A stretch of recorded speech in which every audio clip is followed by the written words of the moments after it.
अस्सलाम वालेकुम दोस्तों, हर पल जी ड्रामे सांवल यार पियाजी अपडेट सां गॾु हाज़िर थी चुका आहियूं। इन खां पहिरीं असांजे चैनल ते न्यू आहे त सब्सक्राइब करे आते क्लिक कंदा दोस्तों। त बिना देर वारो त पंहिंजी अपडेट जे तरफ़ तव्हांखे इंतज़ारु कोन था करायूं।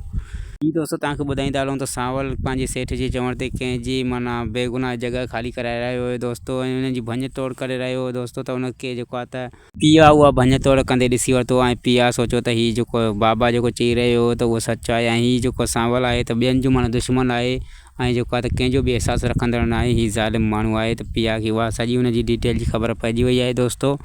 ऐं दोस्तों तव्हांखे ॿुधाईंदो हलां त सांवल जेको आहे त पीउ सां जेतिरो थी सघे त मदद कंदो, ऐं हुनजी जेका जाइ आहे त हुननि जा जेके ख़ाली कराई वेंदी दोस्तों, पर हुनखे जेको आहे त पंहिंजो हक़ु वठी ॾिनो वेंदो।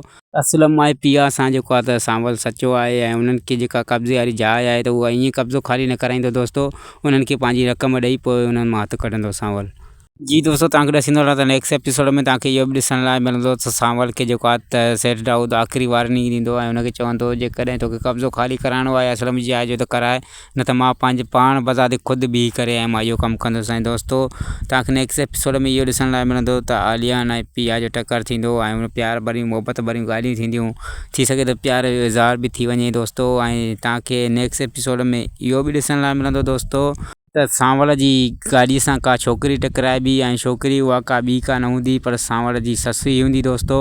ऐं सांवल जॾहिं हुन ससुईअ खे ॾिसंदो दोस्तों त उहो माना हिकु बहितर महसूसु कंदो, ऐं हुनखे ख़ुशी बि थींदी, ऐं हुन ससुईअ जे पोयां केरु आहे गुंडा आहिनि कंहिंजे माना अज़ाब खां उहा भॼी करे जेको आहे त सांवल जी गाॾीअ सां टकराइबी। त इहो तव्हांखे सभु कुझु ॾिसण लाइ सांवल यार पिया ड्रामो ॾिसणो पवंदो, ऐं बहितरीनु तरीक़े सां हिन ड्रामे खे जेको आहे त ॾिसी करे ऐं हुनजो मज़ो वठणो पवंदो, लुत्फ़ु हासिलु करणो पवंदो। त राति वारो एपिसोड कॾहिं बि मिस न कजो दोस्तों। सांवल यार पिया ड्रामो हिकु बहितरीनु ड्रामो आहे ऐं ज़बरदस्त एपिसोड थियण वारो आहे दोस्तों। त उमेदु आहे त हीअ वीडियो तव्हांखे पसंदि आई हूंदी। वीडियो पसंदि अचे त लाइक सब्सक्राइब शेयर ज़रूरु कंदा दोस्तों। वरी मिलंदासीं कंहिं न्यू अपडेट सां गॾु। ख़ुदा हाफ़िज़ दोस्तों।